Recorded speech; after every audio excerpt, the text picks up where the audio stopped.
Good afternoon, Lisa Brand. You know, while much of the focus right now is really on the registrar's offices across the 58 counties here in California, tonight we're here with Dr. Shirley Weber. Her staff and her team, after the vote centers close tonight, will ultimately be compiling that data that has been collected across the state. Dr. Weber, thank you for doing this interview with us. And let's first start with, what are you hearing across the state right now? Any problems, anything that's come to your office already? We've heard minor things, but nothing that has actually stopped anyone from voting or deterred anyone from going to the polls. So the good thing is, the objective is to get people to vote. When you're dealing with any kind of technology and things that happen, processes change, those kinds of things. So we have that, and we have a hotline up and down the state, basically to address most of those issues, and they are.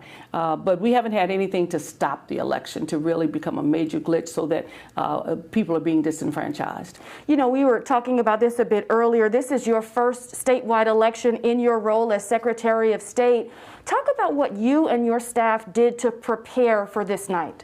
Well, the good thing is that even though I've only been the Secretary of State for, 6, 7 months, whatever it's been, the folks who work here, who run the elections, and the folks at the 58 counties do this all the time. And so they had been anticipating in some sense that we might have a recall.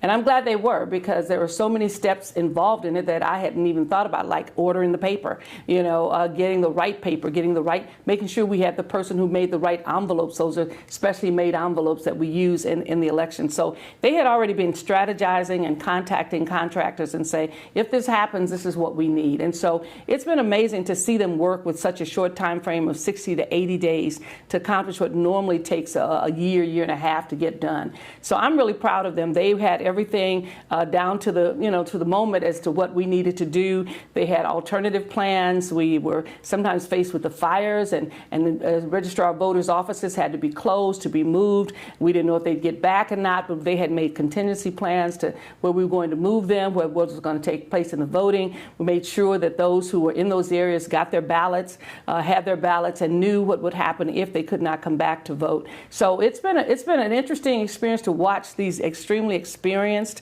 voter individuals handle this matter at such a large state with so many complex issues. So they've had it under control the whole time, and I've been very proud of what has happened not only here in Sacramento, but what's happening up and down the state. And let's talk about expectations for tonight. We've heard some counties, like here in Sacramento County, say that it could take the full 30 days to get the results of the election. What do you want voters to know? Should they expect to wait for weeks to find out who will be California's governor? Well, I think you folks won't wait, but we as the Secretary of State and Registrar of Voters have to wait, because we have to wait till every ballot comes in within that time frame that they're given. We have to check every ballot. We have to make sure every signature is verified. We have provisional ballots that we have to handle. We have to make sure our overseas stuff comes in right. So we have 30 days to make it happen, and we take 30 days to basically certify an election. But we know that you folks are smarter than we are sometimes, and you can look between the lines and see where the election is going and see how many ballots have not been counted. And you may call it beforehand, but we won't. Talk about the process that'll be happening tonight here in your office.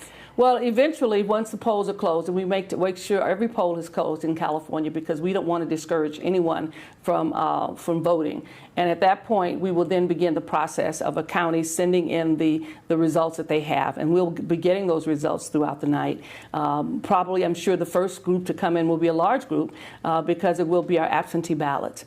And we've had over 8 million of those sent in, and I understand that that was over the weekend, and since then there's been over 43% of all the possible votes that have been by absentee thus far. So we'll have a large number of absentee ballots that we can at least give a reasonable count of as soon as once the 8 o'clock hits and we can get the information coming in. And so it depends on all that stuff is how it works. We'll determine the first set of numbers that come in, and you'll be getting those numbers throughout the night.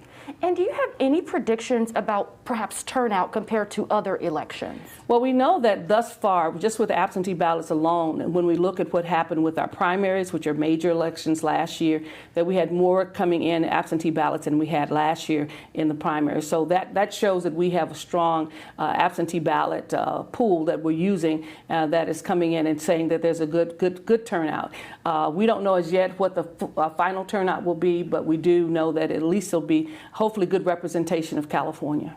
Dr. Weber, always appreciate your time. We thank you for doing this. Thank you. And again, Dr. Weber mentioned that voter hotline. We want to give you that number here for our viewers tonight in case there are questions about the process, in case there are any issues at any vote centers. That number, 1-800-345-VOTE. The number there, 345-8683. Coming up tonight at 5 o'clock, we're going to show you some video from inside that center where the live staff members are taking calls. That's coming up in about 30 minutes. For now, live in Sacramento, I'm Brandy Cummings, KCRA 3 News.